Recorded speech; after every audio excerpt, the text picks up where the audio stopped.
बिस्मिल्लाहिर्रहमानिर्रहीम। जो हमारा नेक्स्ट टॉपिक है that is about valuation of long term securities. अच्छा, valuation of long term securities को अगर हम देखें तो this is basically application of time value of money के टाइम वैल्यू ऑफ मनी की रियल एप्लीकेशन क्या है। सबसे पहले हम लोग देखते हैं कि what we always mean by long term securities.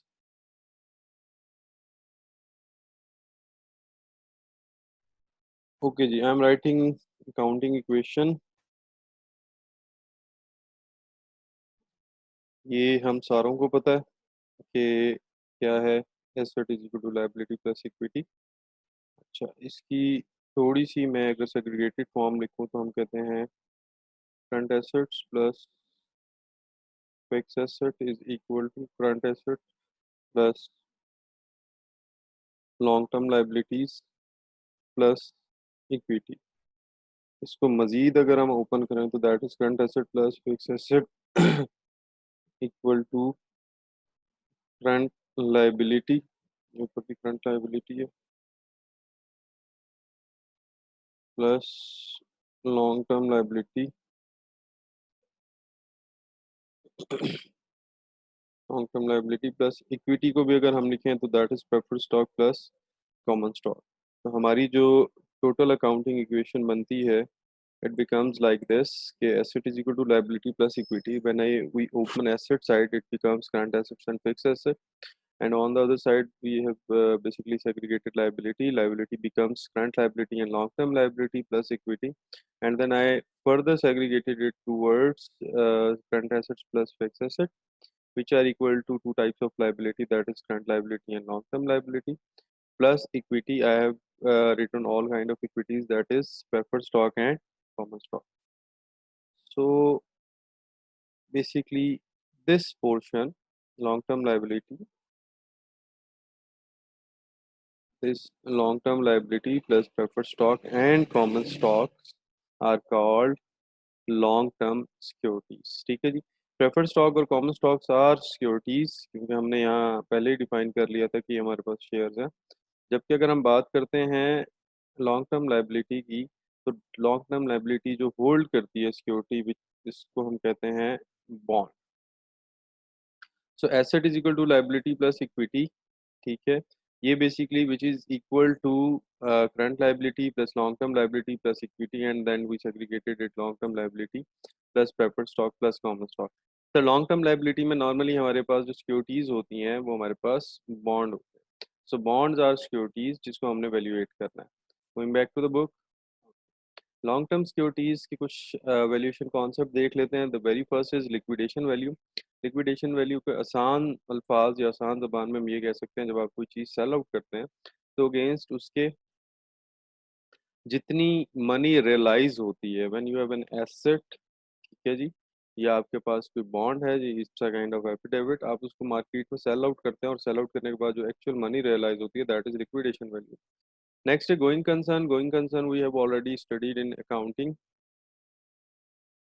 Going concern is something about कि जब हम बात करते हैं कि बिजनेस हमने स्टार्ट किया, तो हमने बिजनेस कभी भी इस नीयत से स्टार्ट नहीं किया होता कि आज हमने बिजनेस स्टार्ट किया कल ये बंद हो जाएगा। तो business is always with a concept कि it will keep on going. When it will keep on going, तो ये बेसिकली गोइंग कंसर्न कहलाता है कि आपका कंसर्न जो है बिजनेस का वो बेसिकली इनहेंस करना है। Next is equal to book value of asset. Book value asset is very simple. Book value of asset जितने का आपने उसको लिया, एसेट को, किसी भी एसेट को first day, that is book value of asset. अगर आपने उस एसेट को लिया और उसके बाद उसको इस्तेमाल करते रहे तो book value of asset will be equal to asset जितने का आपने परचेज किया माइनस डेप्रिसिएशन। ठीक है, so book value of asset is equal to book purchase price of asset minus depreciation.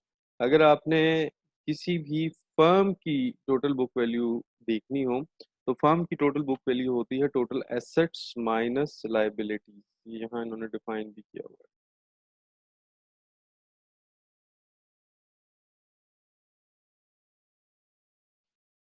Total assets minus liabilities end portion of preferred stock. अगर हम इसको minus कर दें, it becomes total firm value, firm value. अच्छा, उसके बाद है market price of an asset. Market price of an asset को हम ऐसे डील करते हैं कि एक शेयर मार्केट में 10 रुपए का ट्रेड हो रहा है, तो मार्केट में जो उसकी वैल्यू है, तो वो बेसिकली उसकी मार्केट वैल्यू कहलाएगी। जितने शेयर्स हमने मार्केट में सेंड आउट किए हुए हैं, अगर हमने उनकी मार्केट वैल्यू को देखना हो, तो हम उनको ऐसे फाइंड आउट करेंगे कि market value of one single share multiply by number of shares outstanding, so that will be market price of total equity. Next हमारे पास इंट्रिंसिक वैल्यू। इंट्रिंसिक वैल्यू के मुतालिक हम ये कह सकते हैं, जब हम कोई चीज़, लेट्स से मैंने कोई मोबाइल मेरे सामने आया दैट कॉस्ट, लेट्स सपोज 40,000, और मैं उस मोबाइल के फीचर्स को देख के कहता हूँ कि नहीं ये मोबाइल 25,000 का होना चाहिए, तो that is my perceived value. On the other side it could be like this कि एक मोबाइल मेरे सामने आया that cost 40,000, and after seeing the feature I said कि ये मोबाइल 50,000 का होना चाहिए, that is also my perceived value. तो इंट्रिंसिक वैल्यू मीन्स कि according to the feature of the asset, जो वैल्यू आपके दिमाग में परसीव्ड होती है, जो आप उसकी एक वैल्यू सपोज कर लेते हैं, that is basically intrinsic value. Okay जी।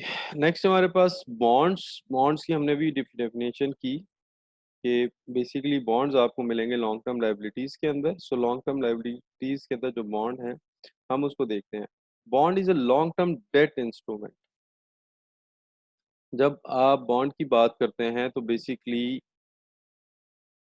इसको लायबिलिटी साइड पे इसलिए लिखा जाता है, we ask for money and in return we issue a bond, we issue a bond, therefore it becomes a liability. अगर हम इसकी अकाउंटिंग ट्रांजैक्शन करना चाहें तो हम क्या करेंगे, हम कहेंगे कि हमने कैश ले लिया, डेबिट, और इसके अगेंस्ट मैंने बॉन्ड इशू कर दिया, क्रेडिट।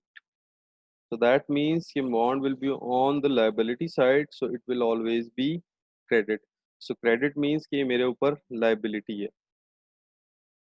तो liability है, तो हमने उसको देखा कि ये bond basically is a long term liability। corporations issue करती हैं, गवर्नमेंट इशू करती हैं, आपको एक एफिडेविट इशू कर दिया जाता है, उसकी कुछ वैल्यूज होती हैं, वो हमने वैल्यू देखनी है कैसे होती हैं। ठीक है जी। और इसके अगेंस्ट हम ये कहते हैं कि हमने पैसे ले लिए। Face value of the bond, face value of the bond, जो उस बॉन्ड के ऊपर पैसे लिखे हुए होंगे, या उस एफिडेविट के ऊपर, या जो एग्रीमेंट आपने साइन किया उसके अगेंस्ट जो भी आपको पैसे मिलेंगे, that would be called face value of the bond. जितने का वो बॉन्ड है, that will be face value of the bond. जैसे हम कहते हैं कि प्राइस बॉन्ड है 500 रुपये का, तो जो 500 रुपये है वो उसकी फेस वैल्यू है, उस पे इनाम निकलता है, वो एक अलग केस है।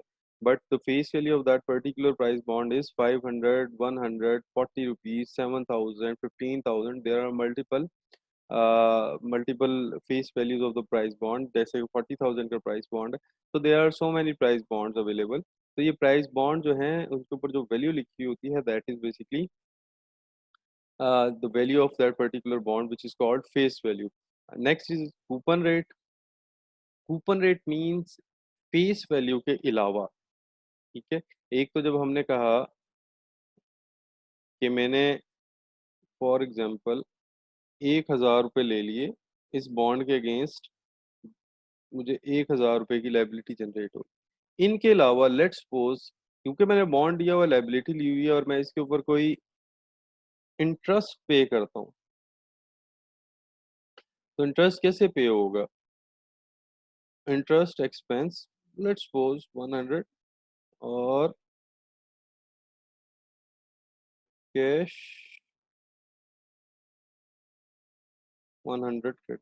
ये जो मैंने इंटरेस्ट दिया, ये बेसिकली मैंने लेट्स सपोज इस 1,000 रुपये के ऊपर दिया। जब मैं इंटरेस्ट दूंगा तो that is something beyond the face value. ये फेस वैल्यू तो 1,000 रुपये की है और मेरे पे लाइबिलिटी है, मैंने देनी है, बट जब तक मैं नहीं देता तो मैं उसको कुछ इंटरेस्ट पे कर रहा हूँ। That is cost of this bond. मैंने जो 1000 रुपए की लायबिलिटी ली है उसको इस्तेमाल करने का जो एक्सपेंस बेयर कर रहा हूँ, लेट्स सपोज दैट इज 100 और which is called interest expense. So interest expense का कोई भी रेट हो सकता है, तो could be like by issued a bond of 1000 face value at 10%। तो 10% जो यहाँ होगा, this particular 10% will be called coupon rate. कि आपको जब तक आपकी फेस वैल्यू मिल नहीं जाती, तो तब तक आपको एक कूपन रेट के तहत कुछ कूपन रेट के तहत आपको कुछ अमाउंट मिलती